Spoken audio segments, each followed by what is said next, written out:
Alright everyone, it's time for Vermont Issues episode 50. We're at last at the halfway point to the 100 mark. McGruff the Crime Dog, the voice actor who did that whole bit from the 1980s onward, just died actually in Vermont. His name was, what was it? I think John Keel, if I remember. Yeah, John Jack Keel. I've got the article open. What was McGruff the Crime Dog really about? Some of it was like community protection sort of stuff. Like, yeah, okay, you know, avoid this dark alley and report these people that are trying to sell you drugs, you know, because you're like 2 or something at the time. And that's all well and good, but some of it was propaganda. And if you grew up in the 90s, you probably remember some of the McGruff the Crime Dog stuff at the time. It was prevalent in the 80s and the 90s. It sort of falls out of favor in favor of more scary ads in the 2000s. Like towards the end of the 90s, instead of having some cool kids character do the anti-drug PSAs, having like Pee Wee Herman do it or something, they switched to having extremely like they would have like the warped out music and flashing lights and jump cuts and show someone like dying in a pool of their own blood. Oh, all she took was ecstasy. This kid did inhalants, now he's brain dead. Look at his grieving family like shrieking in painful mourning sighs and stuff. That's basically what they switched to later. Before that, it was all about McGruff and stuff. Kind of rhymes. They would have like some little cartoon and put it out as a PSA, McGruff or anyone else under the sun that was involved in this. And they would have some catchy tune. You know, don't do drugs, kids, it'll fry out your brain. Don't do drugs, you will go insane, or something like that. And they would try to make them like cool or rad, at the time would have been the word, tubular, in order to prevent kids from doing drugs. And it never actually worked. There was no measurable impact on substance use because, of course, the average 10-year-old isn't using drugs anyway.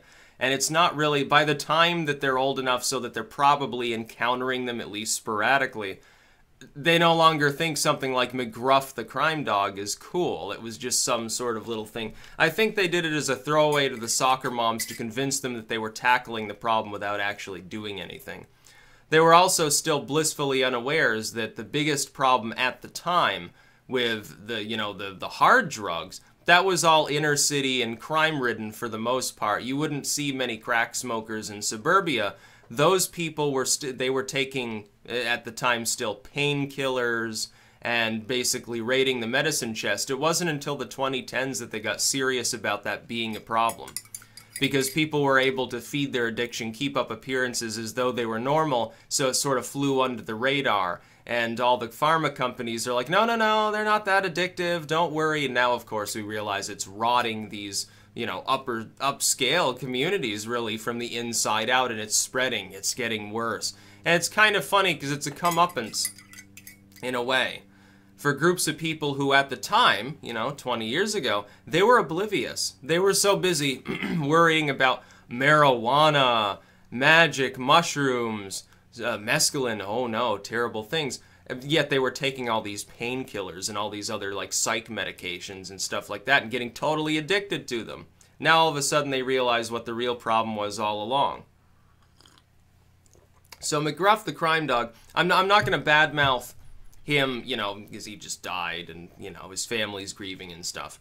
Because, you know, I have no reason to believe he was a bad person.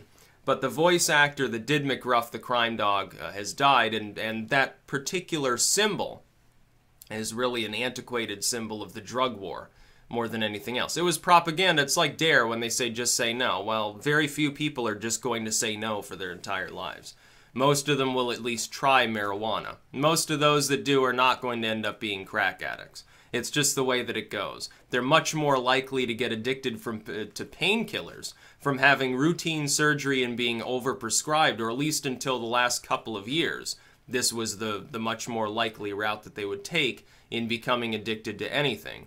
As you know, as compared with people who just, yeah, I dropped acid once, I did psilocybin once. They're not addicted to these substances. Okay, yeah, they had a good trip. Hopefully it was fun. Maybe they never do it again, because the addiction potential is scant to none in most of the cases with psychedelics. With marijuana, there's habituation, certainly, but as for actually being physically addicted, less. Unless a person's using it to self-medicate for depression, then why the fuck do you care? Let them smoke their weed. McGruff never warned anybody, oh, you know those pills that your dad started popping after his surgery? Yeah, you might want to get him into some help for that. Now, McGruff never told us that. McGruff was too busy telling us, hey, this kid with black leather and ripped pants in the alley is going to try to sell you magical white powder. He wants you to put it up your nose, and he'll give it to you for free, and it'll feel really good, and then you're going to get addicted, and you'll want to go back and give him money and get more. It's a drug pusher. Well, that never really happened for the most part. That was fairly rare. Most of the time, people sought those substances out, or they get them from friends. They get them from people they knew and trusted, who never told them before, yeah, I snort coke. Yeah, I shoot heroin. It's great. Here, you should have a needle. Try it. Something like that.